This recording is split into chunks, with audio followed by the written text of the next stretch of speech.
안녕하십니까. 3월 22일 목요일 KBC 뉴스 구상공입니다. 비즈니스 아이템 선정과 초기 비용 산출, 정부의 허가권까지 초기 사업자들을 위한 교육 세미나가 열렸습니다. 시카고시가 주관한 임원 세미나는 한국어로 진행됐지만 한인들의 참여가 적어 아쉬움을 남겼습니다. 배혁 기자입니다. 최근 북부서버브에서 코인 세탁 비즈니스를 시작하려던 A모 씨. 건물 매입과 기계 설비까지 모두 마쳤지만 세탁 관련업은 환경법에 준해 시정부의 별도 허가권을 받아야 한다는 것을 사전에 알지 못해 오픈까지 1년의 시간을 허비해야 했습니다. 강사는 사업 아이템은 본인의 관심사와 경험을 토대로 하되 관련 라이센스 취득과 합법성 여부를 점검하고 이윤 창출을 위한 구체적인 마케팅 전략을 세워야 한다고 강조했습니다. 또 유사업종 밀집 지역에서의 동반 이익을 얻을 것인가 또는 희소성으로 인한 차별화를 모색해 이익을 창출할 것인가는 업종에 따라 다를 수 있다고 말합니다. 인구 분포도나 이제 여러 가지 그 데이터를 적어야 되지만은 그게 많은 데서 그거는 같은 서비스, 같은 업종이에요. 그렇기 때문에 그거는 경쟁이 더 힘들 수가 있겠는데 식당인 경우는 좀 틀리죠. 왜냐하면 중국 식당, 일본 식당, 무슨 한국 식당, 이태리 식당 등등은 많이 여러 가지가 있을수록 왜냐하면 한 사람들의 입맛이 한 개만 직접 가는 것이 아니기 때문에 오늘은 여기도 먹고 싶고 저기도 먹고 싶고 여기도 가고 싶고 그런 다양합니다. 그래서 그러한 그 서비스가 다양하면 괜찮고 최근 여성 창업자와 20대 사업자가 늘고 있습니다. 하지만 이들 초기 사업자의 20% 이상이 사업 시작 후 1년을 채우지 못하고 문을 닫는다는 통계는 자본이 부족한 상태에서 무리수를 두기보다는 철저한 준비 작업이 필요하다는 것을 의미하고 있습니다. 에이션 여성들은 물론 문화적인 차이, 언어의 차이 그런 거 많이 어려워하시고요. 그러니까 누구한테 다가가기, 비즈니스한테 다가가는 거를 되게 많이 어려워하시고요. 보통 여성들은 파이낸싱에 굉장히 되게 어려워하세요. 어떻게 돈을 받고 론을 받고 하는 거. 이 밖에 주류 사회를 대상으로 사업을 할 경우 자녀 등 2세들의 도움을 받아 언어적, 문화적 어려움을 해결해가는 것도 좋은 방법 중 하나라고 강사는 덧붙였습니다. KBC 뉴스 배혁입니다. 어젯밤 갑작스럽게 내린 폭우로 빗물이 범람하면서 오늘 아침 북부고속도로는 심각한 교통정체 현상을 겪었습니다. US 41번 도로의 일부 구간과 176번 레이크블러프 하이웨이, 137번 하이웨이와 60번 레이크포레스트 하이웨이 구간은 최대 9피트의 물이 차오르면서 일부 구간이 전면 통제됐습니다. 부상자는 없었으나 미처 빠져나오지 못한 수대의 차량이 소방대원들에 의해 긴급 구조되는 모습이 목격되기도 했습니다. 일리노이 교통국은 지역 재해복구팀과 함께 긴급 하수 작업을 펼쳤으나 어제 오후 시간당 3인치까지 집중됐던 북부 지역의 빗물이 한꺼번에 몰리면서 복구 작업에 애를 먹었다고 전했습니다. 이 시간 현재 통제됐던 고속도로는 부분적으로 정상 운행되고 있으며 데스플레인 강을 끼고 있는 북부 서버브에 내려졌던 홍수주의보는 오늘 오후를 기해 해제됐습니다. 하지만 기상대는 내일과 모레 곳에 따라 또 한 차례의 폭우를 예보하고 있어 주의가 요구되고 있습니다. 쿡카운티의 인구가 최근 수년간 크게 감소하고 있는 것으로 나타났습니다. 센서스 자료에 따르면 지난 2000년 이후 쿡카운티의 인구는 8만 8천 명이 줄었으며 이는 뉴올리언스와 디트로이트에 이어 전국 세 번째로 많은 인구 감소율입니다. 인구 감소 원인은 서버브의 고용 창출과 편리한 교통, 저렴한 주택 가격이 탈도시화 바람을 부추겼기 때문으로 분석되고 있습니다. 과거 시카고시를 벗어나 근교로 움직이던 주민들이 이제는 또다시 근교를 벗어나 서버브로 이동하고 있는 것입니다.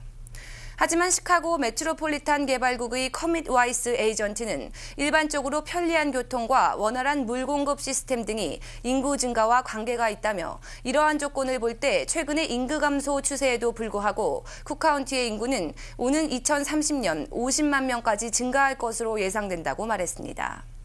한편 시카고 남서부의 켄달 카운티는 지난 2000년 이후 3만 4천 명이 증가해 일리노이에서 가장 높은 인구 증가율을 보였습니다.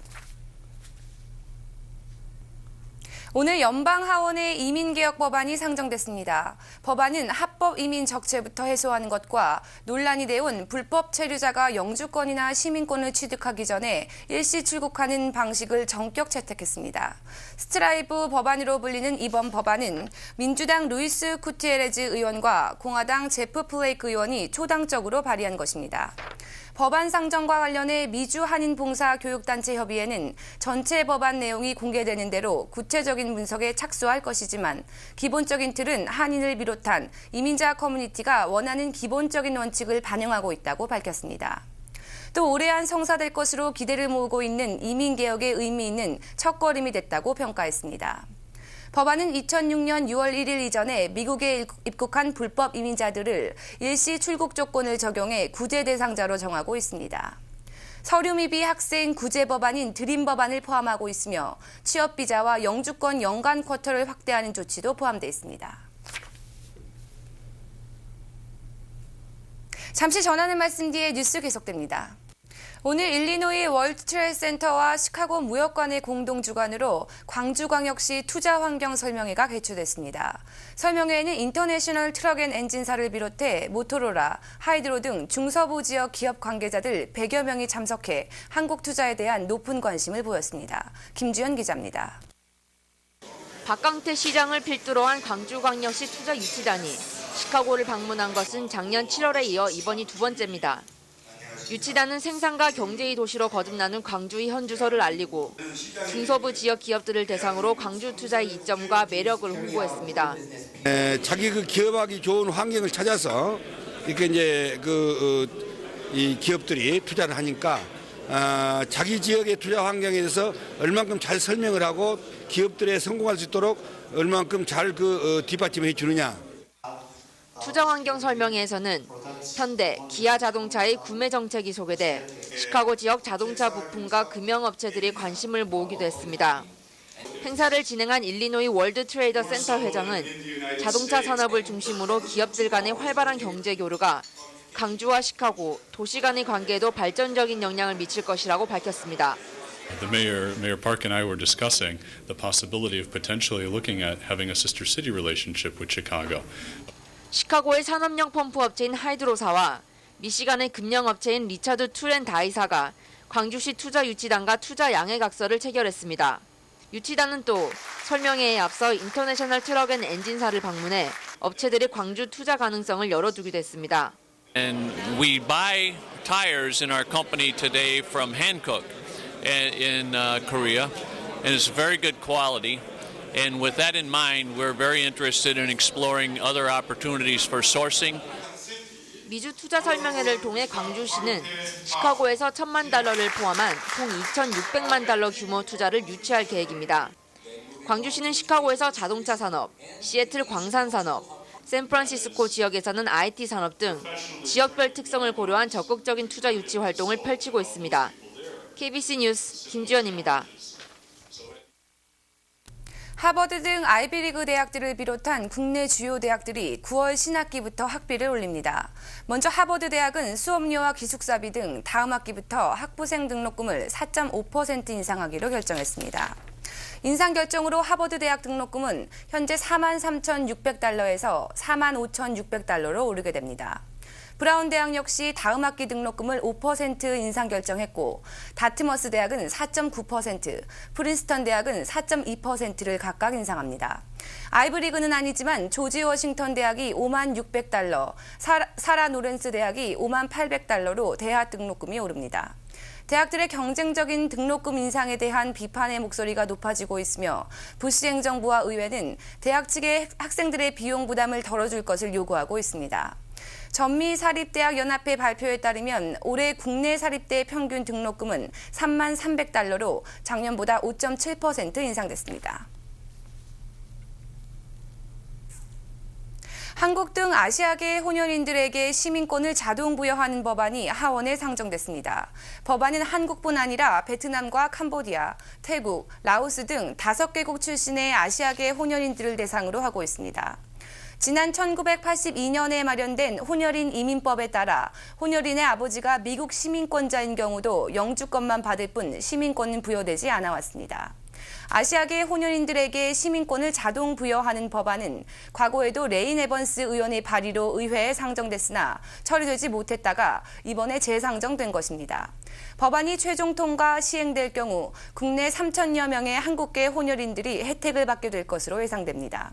하원에서 청문회가 개최되면 한국 혼혈화 문제에 큰 관심을 보이고 있는 슈퍼볼 MVP 하인스 워드의 초청 계획도 있는 것으로 알려지고 있습니다. 광우병은 한미 자유무역협정 쇠고기 협상의 쟁점으로 협상 난항의 직접적인 원인이 되고 있습니다. 이와 관련해 광우병에 걸릴 가능성이 인종에 따라 다르다는 연구 결과가 나와 관심을 모으고 있습니다. 광우병의 원인은 프리온이라는 단백질로 부모 양쪽에서 받는 아미노산 구성에 따라 인간 광우병 발병 확률이 높은 것으로 알려지고 있습니다. 한국한림대 김용선 교수팀은 연구 결과 미국과 영국 인구의 약 40%가 광우병에 취약한 반면 한국인의 경우 최대 94%까지 광우병에 더 취약할 수 있다고 밝혔습니다. 광우병에 걸린 쇠고기를 먹었을 경우 미국이나 영국인에 비해 한국인이 인간 광우병에 걸릴 확률이 더 높다는 주장입니다. 김 교수팀은 또 한우와 독일산 젖소의 유전자를 조사한 결과 상대적으로 한우가 광우병에 걸릴 확률이 젖소보다 적은 것으로 나타났다고 밝혔습니다. 이와 관련해 한국학계는 소량의 혈액만으로도 광우병을 미리 진단할 수 있는 기술 개발에 박차를 가하고 있습니다. 네트워크 뉴스입니다. 미 연방 하원에 상정된 위안부 결의안의 통과를 위한 한인사회연대기구가 출범했습니다. 뉴욕지구 121 서포트 연대라는 이름으로 뉴욕, 뉴저지 지역에서 발족한 이 단체는 결의안 통과를 위해 총력을 기울이겠다고 밝혔습니다. 뉴욕 MKTV 이유경 기자입니다. 지난 20일 연방 하원에 상정된 일본군 강제 위안부 결의안 통과를 위한 한인사회연대기구, 즉 대뉴욕지구 121 서포트 연대가 공식 출범식을 가졌습니다. 뉴욕, 뉴저지 한인회와 각 지역 한인회, 그리고 한인사회 각 단체들이 연대한 가운데 창립된 121 서포트 연대는 이날 위원장으로 김영덕 전 뉴욕 한인회 이사장과 정혜민 유권자센터 이사장을 선출했습니다. 적극적으로 앞으로 한 2주 내에 저희들 목표는 한 10명 내지 한 20명을 더 사인 받는 게 큰 목표입니다. 기금을 또 조성을 해서 어떻게든지 우리가 워싱턴 포스트에 전면 광고를 낼 수 있는 이런 계기가 됐으면 좋겠습니다. 유권자센터 측은 이날 뉴욕, 뉴저지 지역 의원 가운데 아직 지지를 표명하고 있지 않은 18명의 의원들에게 집중적이고 조직적인 로비 활동을 전개할 것이라고 밝혔습니다. 그리고 4월 아베 총리의 방미 시기에 맞춰 워싱턴 포스트지 등의 유력 일간지에 전면 광고를 낼 계획이라고 전했습니다. 각 지역구마다 18개의 팀을 구성을 해서 각 지역구에 살고 계신 주민들께서 그 해당 의원을 설득해주는 그런 작업을 할 계획입니다. 대뉴욕지구 121 서포트 연대는 앞으로 한인사회 각 단체별로 한인들의 서명을 받아 미 의회에 전달할 예정입니다. 지금까지 위안부 결의안 통과를 촉구하는 운동에 미 전국적으로 7만여 명이 서명한 것으로 알려졌습니다. 간추린 뉴스입니다. 드폴대 최진욱 교수가 자신의 저서 최진욱 교수의 부자 되는 이야기 60권을 문화회관 건축에 기부했습니다. 엑셀 사인의 에드워드 박사장도 문화회관이 지어지면 내외부에 필요한 간판들을 무료로 제공할 것을 건축회 측에 약정했습니다.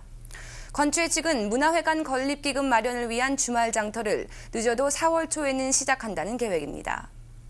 어제 시카고 심포니홀에서 세계적인 지휘자 정명훈과 라디오 프랑스 필하모닉 오케스트라의 공연이 열렸습니다.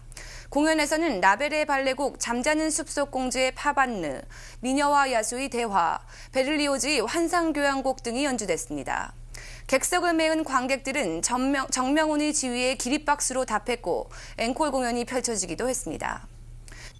최근 차기 미주 한인회 총연합회장 출마를 타진하고 있다고 밝힌 석균세 씨가 오는 24일 미주 총연 회장 출마를 공식 선언하는 기자회견을 가질 예정입니다. 석균세 씨는 25대 시카고 한인회장을 역임했고 미 중서부 한인회 연합회장으로 활발한 활동을 펼쳐왔습니다. 차기 미주 총연 회장 선거는 오는 5월 19일로 예정돼 있습니다. 오는 4월 1일부터 2007년도 연방빈곤 기준선이 적용됩니다. 보건부가 발표한 연방기준선은 연소득 기준 2인 가정이 13,690달러, 3인 가정 17,170달러, 4인 가정은 2650달러로 적용됩니다.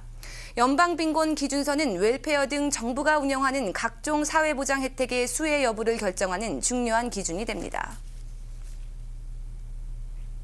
오늘 서울 외환시장에서 원달러 환율은 상승 하락 없이 매매 기준율 938원의 장을 마감했습니다. 현재 환율로 미국에서 한국으로 송금할 때는 달러당 928.9원, 한국에서 미국으로 송금할 때는 947.1원입니다. 한국에서 달러를 원화로 바꿀 때는 달러당 921.59원, 원화를 달러로 바꿀 때는 954.41원입니다. 오늘 뉴욕 증시는 최근 사흘간 연이은 급등세가 장 전반의 부담감으로 작용하면서 지수별 상승과 하락이 겹치는 혼조세로 마감했습니다. 이에 따라 오늘 다우존스 산업 평균 주가 지수는 어제보다 13.62포인트 소폭 오르면서 12,461.14포인트를 기록했습니다. 나스닥 지수는 4.18포인트 하락해 2,451.74포인트의 장을 마감했습니다. S&P 500 지수 역시 0.5포인트 떨어져 1,434.54포인트의 장을 마쳤습니다. 날씨입니다. 오늘 시카고는 곳에 따라 부분적으로 구름이 끼었지만 대체로 맑은 날씨를 보였습니다. 오늘 낮 최고 기온은 59도를 기록했고 습도는 51%, 바람은 북서풍이 시간당 평균 14마일 속도로 불었습니다. 오늘 밤까지 시카고 지역은 구름량이 많지 않은 대체로 맑은 날씨가 이어지겠으며 밤 최저 기온은 40도가 예상됩니다. 사흘 동안 시카고 날씨입니다. 23일 금요일 구름량이 많아지면서 곳에 따라 비가 내리겠습니다. 낮 최고 46도, 밤 최저 기온은 39도가 예보됐습니다. 24일 토요일도 흐린 가운데 간간히 비가 내리겠습니다. 낮 최고 기온 53도, 밤 최저 기온은 47도가 예상됩니다. 25일 일요일 흐리고 불안정한 대기로 곳에 따라 천둥 번개가 치는 곳이 있겠습니다. 낮 최고 64도, 밤 최저 54도가 예보됐습니다. 내일 시카고 해 뜨는 시각은 오전 6시 52분, 해 지는 시각은 오후 7시 5분입니다. 이상으로 KBC 뉴스 930을 마치겠습니다. 감사합니다.